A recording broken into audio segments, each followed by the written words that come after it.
Confucius. The higher self on the mental plane.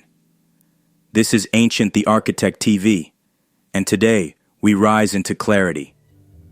Forget everything you've ever been told about Confucius. He is not a philosopher. He is not a teacher of social ethics. He is not the founder of a religion. He is the higher self active on the mental plane of the soul. A divine architecture encoded in human form, an embodiment of order, harmony, and alignment between heaven and earth, and we are here to restore his identity. The descent of the higher self into form. The true story of Confucius begins long before his birth.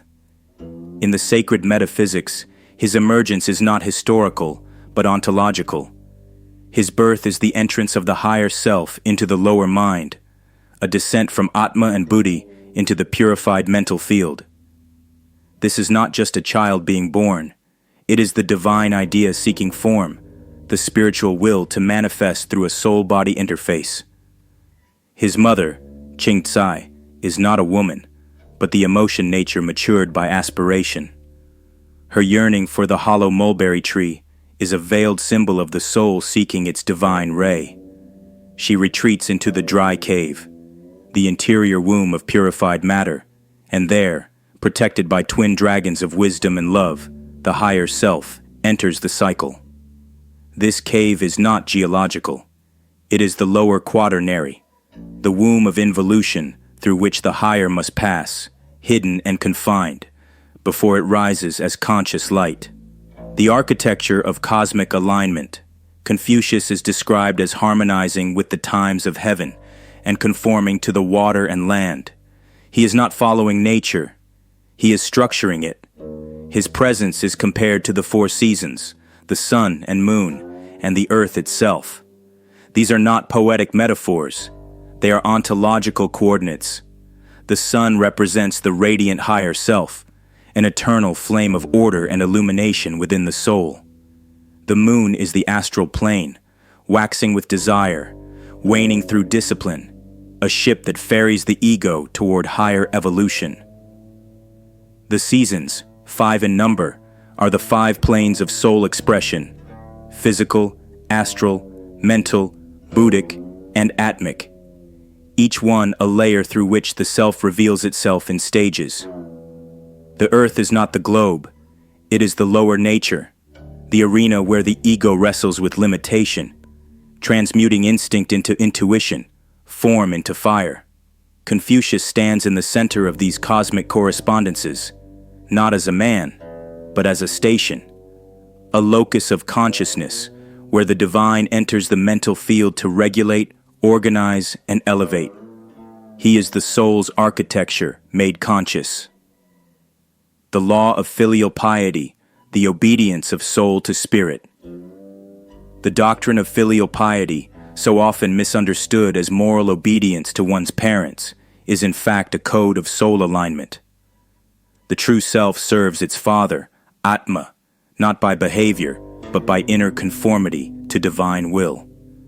The spiritual ego must serve its higher parentage while incarnate, when alive.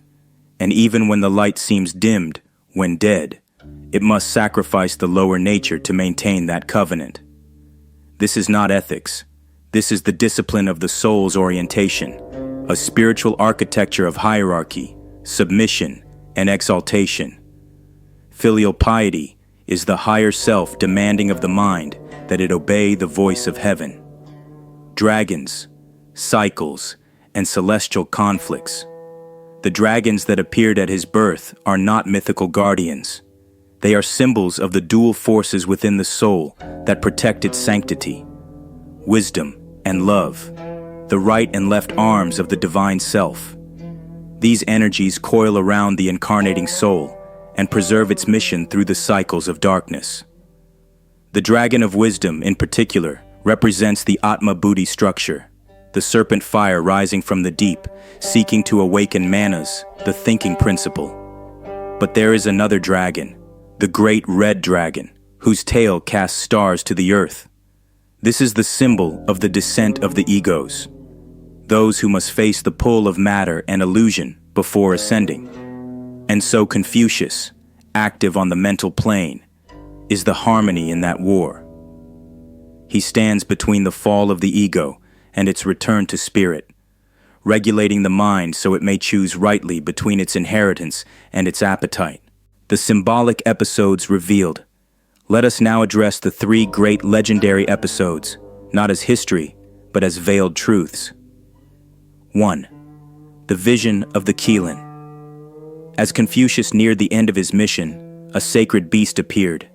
The Qilin, a symbol of divine closure and cosmic confirmation. He wept, not out of fear, but because the function of the higher self within the mental plane had reached fulfillment. This was not a farewell to life. It was the sealing of karmic function, the moment when the self withdraws its flame from a vessel now complete. 2. The encounter with Lao Tzu. Confucius said, "I know how birds fly, fishes swim, and animals run. But I do not know how this man walks. He is like a dragon riding the clouds." This was not admiration, it was revelation. Lao Tzu represents the ineffable origin, the Kether state, the absolute behind thought. When Confucius, the mental plane, encounters Lao Tzu, the unformed, he is witnessing the end of mental knowing, the sealing of manas. The dragon on the clouds is the formless archetype, the impulse behind all structure, the Tao before law. 3.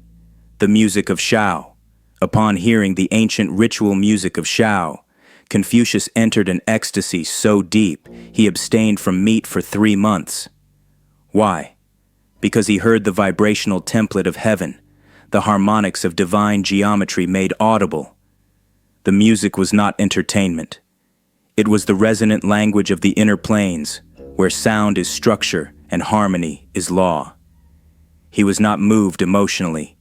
He was aligned vibrationally, drawn into the sacred order from which his own soul had descended. In closing, the true face of Confucius. Now you know, Confucius is not the face of social order. He is not a thinker of morals or a founder of ideas. He is a metaphysical station, the conscious embodiment of the higher self, descending into the mental field of the soul. He harmonizes heaven and earth, regulates the seasons of the self, and holds the balance between descent and return. He is not a man. He is an initiatory function of soul realization, the mirror of divine mind made luminous in form. And those who see him rightly will begin to see themselves. This is Ancient the Architect TV, and this is the return of metaphysical clarity